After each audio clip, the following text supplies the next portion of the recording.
Наскільки реальною зараз вам видається загроза війни Росії з НАТО, зважаючи на той факт, що велика кількість посадовців і експертів у всьому світі зараз продовжують про це говорити?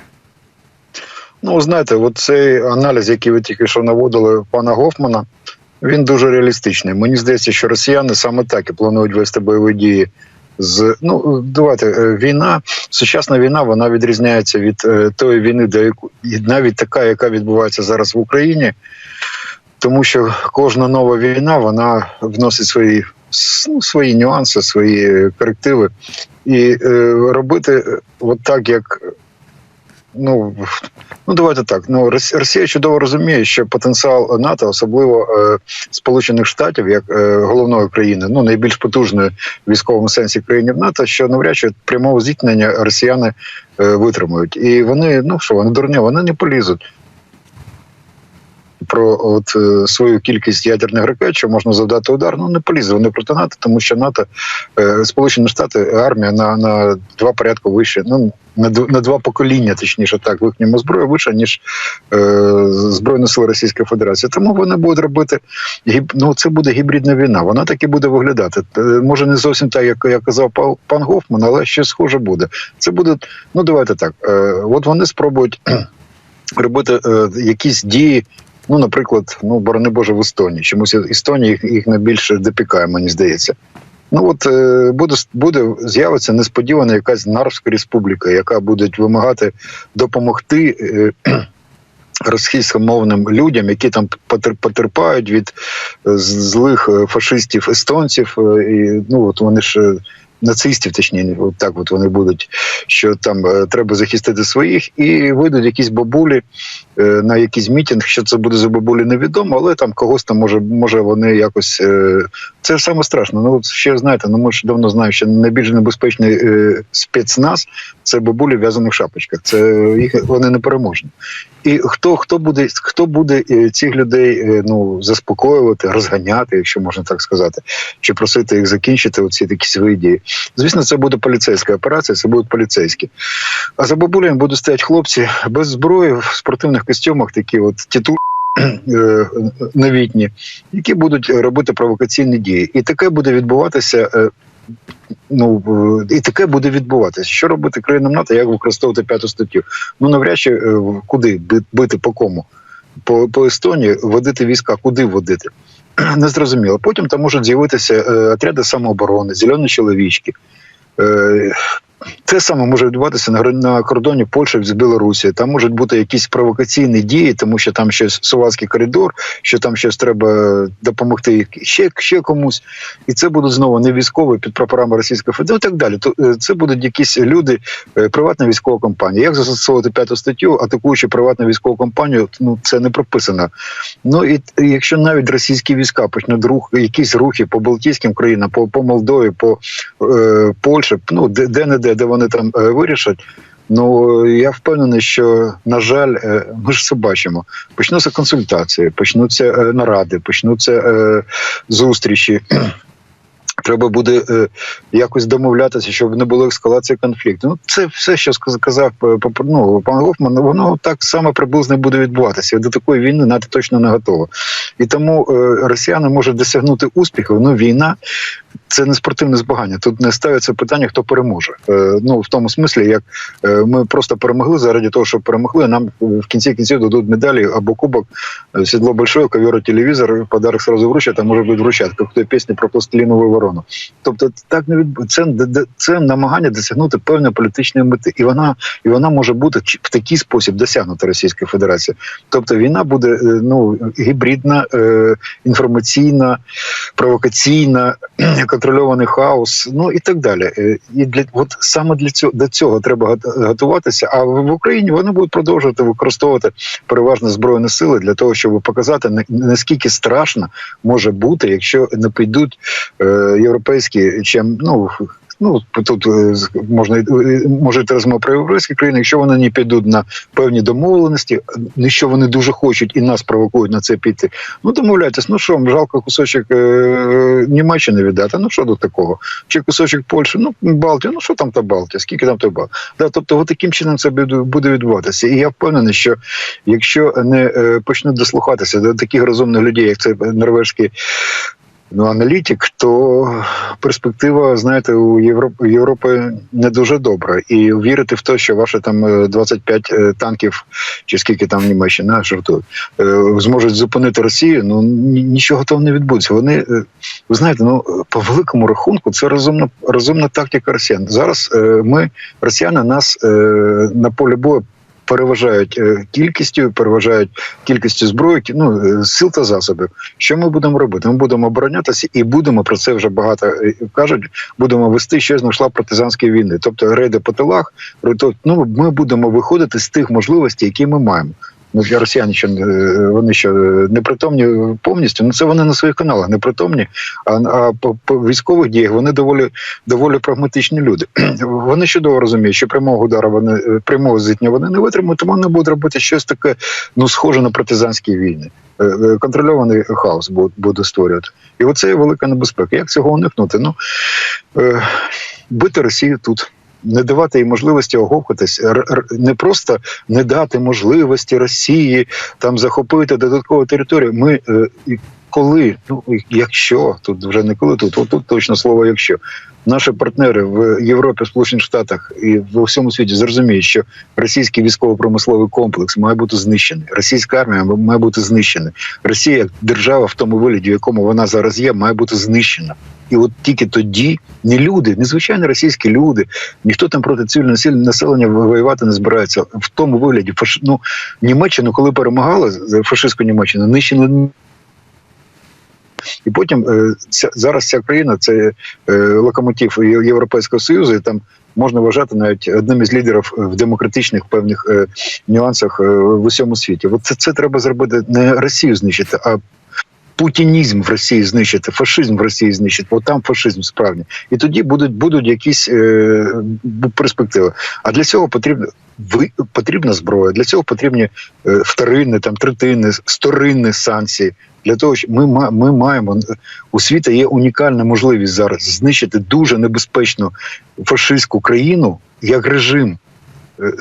Збройними силами нашої країни, не застосовуючи тільки гроші і зброю, не долучаючи своїх військових. Це унікальний шанс. Якщо вони, наші друзі, їм не скористуються, в них будуть великі проблеми. На жаль, і в нас також будуть великі проблеми. Але я хочу нас заспокоїти. Ви знаєте, по великому рахунку у нас є генетична пам'ять, як вести партизанські бої, як вести, у нас УПА воювала ще 10 років після Другої світової війни, тому ми не здамося. Ми будемо нищити ворога, але це стабільності, нам точно не додасть, і спокою в нашій країні точно не буде, але і в Європі краще не стане, бо збільшиться кількість біженців, що люди мають, ті, хто не може воювати, будуть виїжджати. Це буде страшна, велика нестабільність на всьому сході Європи. Мені дивно, що досі, пробачте, що такий довгий монолог, ми дуже дивно, що досі продовжують збиратися і обговорювати, як деескалацію зробити, які треба робити рухи. Таке враження, що люди знаходяться в якомусь, знаєте, є на вулиці, йде, умовно кажучи, драка, а люди в своїх кабінетах десь сидять, і якісь семінари проводять, наукові роботи пишуть. Тобто, а там йде вже заміс. А вони цього не бачать, вони там, хочеться, щоб вам в кабінет прилетіло. Прилетить. А як гадаєте, пане Олексію, чому досі не усвідомлюють у тих загроз, які надходять від Російської Федерації безпосередньо, перш за все, до Східної Європи, там навіть у конвенційному плані, скажімо так, але і для всього Альянсу загалом? Я розумію, що, можливо, деяким політикам, зокрема у Європі, мало 2 роки для того, аби осягнути, усвідомити і зрозуміти, якими методами діє Російська Федерація, але зрештою у них було 10 років, тому що війна в Україні не триває триває з 22-го року. І в них, зрештою, під боком є ще один приклад, який називається Молдова, і де проросійські люди намагаються вчиняти якісь протести. І в них під боком є і Білорусь, яка продовжує зближуватися із Російською Федерацією. Тобто це ж не лише про те, що Росія висловила якісь претензії на Україну. Це про те, що Росія в регіоні уже не робила стільки лиха за тих 15 років, що дуже дивно, чому от в Конгресі спікер Джонсон сидить і каже, та яка Україна? Спершу питання мексиканського кордону. Ну, ви знаєте, це вони чудово розуміють цю небезпеку, яка виходить з боку Російської Федерації, але їм дуже важко це прийняти. І якщо вони приймуть для себе, принаймні ментально приймуть, що це небезпека, і самі собі не побояться сказати цих слів, то після цього, притомна людина розуміє, є небезпека, треба якось цю небезпеку локалізувати, що цю небезпеку треба щось з нею робити, і тоді, це буде перший крок. Спершу треба визнати. Ви знаєте, це мені нагадує людину, яка чудово розуміє, що вона чимось захворіла, і що треба йти до лікаря, і треба отримувати рецепт, і треба лікуватися. Але, знаєте, багато людей, от серед ваших знайомих, всі ознаки того, що тобі треба йти до лікаря. Щось там з тебе не ладе якісь там, ти не хочеш, а може воно прийде, може якось воно там таке, не прийде, не розсосеться. Все одно треба лікувати. Це виття, це, знаєте, як, хоч у мене знайомий, за руки тягнув до стоматолога. Просто, не прийде воно, треба йти, треба це робити, і потім буде легше. Ні, я можу там щось сало положу, чи там щось, якийсь заговор скажу, і не прийде воно, треба це робити. І вони десь на рівні підсвідомості розуміють, що треба, але не хочуть це для себе прийняти рішення, що це небезпека. Я впевнений, що рано чи пізно приймуть. І ви знаєте, тут це питання, мені здається, швидше за все питання часу. Бо вже які ще вам ознаки? Прилітають ракети по цивільному місту. Які вам ще треба? Які треба аргументи? Вже всі аргументи, які можна було надати, всі аргументи вже були додані. Це тепер питання в ментальності. Треба цим людям просто, я думаю, що їм треба не дипломати наші, але нашим дипломати мають їздити психологи чи психіатри. І просто їм спокійно пояснювати, що ви робите. Прийдіть до тями, спокійно пояснювати. Ви хочете про це порозмовляти? Давайте сядемо, саме про це порозмовляємо. Як ви вважаєте? І таким чином, не дипломатичним язиком, бо тут вони молодці. Давайте, так, якщо так, ескалації не буде, давайте нараду, давайте вебінари. Ні, я думаю, що психолог потрібен. Давайте про це порозмовляємо. Як ви вважаєте? По-іншому я не розумію. Мені здається, що світ трошечки, знаєте, за останні років, за ті 70-80 років після закінчення Другої світової війни, світ, декілька поколінь виросли, і люди перестали вірити в те, що можлива війна. Знаєте, як у того Макревича, який хороший русский, в пісні, що люди хоть видели мало хорошего, точно так же доверчивы, как в старину. Точно так же беспечно взирают на прошлое и считают последней любую війну. Так вони і вважали, що це Друга світова – це остання війна. Для того, щоб ця війна стала останньою, треба нищити причину цієї війни. Причина цієї війни – це тоталітарна країна. Треба створювати у світі такі умови, щоб цим країнам, навіть якщо дуже хочеться, але не було можливості це робити. Росія попустила, вона 20 років озброїлась, розповідаючи всім, яка вона миролюбива, а Європа в цей час 20 років роззброювалась. І в нас це трошечки захопило, бо ми починали робити уваги не на військово-промисловий комплекс, а на інші, теж дуже важливі речі. Але, щеш миру, готуйся до війни. А якщо ти не готуєшся до війни і хочеш миру, то ти получиш війну. Як би ти там щось сам собі не розповідав. Це таке.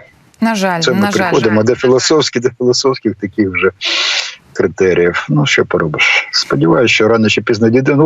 Бачите, оця людина норвежця, Гофман, правильно я кажу? Бо не запам'ятав одразу. Ця людина розклала по полицях. Послухайте, його треба, щоб ці люди його слухали. Він так дуже спокійно, дуже виважено, дуже чітко Беззаперечно. Там він наводить аргументи, проти яких неможливо. Це як зимою може випасти сніг. Як це можна заперечити? Може випати. І він це на такому рівні доводить. Хотілося б, щоб його... А там уже хтось показав, хтось починає не дуже з ним бути згодним. Та йо-моє, блін. Давайте знову збирати семінари, наради проводити, висловлювати озабоченість велику і дуже велику. Капець. Знаєте, світ іде до глобальної війни, бо Росія цими гібридними війнами, коли вона отримає, вона хоче отримати певні переваги, певні можливості на європейському континенті проти НАТО. Для чого це потрібно? Щоб вона сиділа, як ми їх уділили? Розуміло. Вони хочуть переробити весь світ, вони хочуть контролювати щонайменше пів Європи, щонайменше, а краще всю Європу. Ніж це не зрозуміло, до Португалії. Послухайте, вони ж обмовки по Фреду, що каже Лукашенко, поплічник, що ми захочемо, будемо мити наші чоботи в Ла-Манші. В Ла-Манші? Ого, а що не в Португалії одразу? Це в них в голові, і вони це будуть робити. Невже це не зрозуміло? Жах. Будемо сподіватися, що з'явиться в 2024 році розуміння від наших західних союзників, наскільки ситуація є загрозливою. Але тут у нашому випадку допоможе справді хіба що сподівання і психологія, як ви говорите, декому точно таке потрібно. Пане Олексію, я дякую вам за ваш час. Дякую, що знайшли його для нашого ефіру. Олексій Гетьман, ветеран російсько-української війни і майор запасу, був з нами на прямому зв'язку.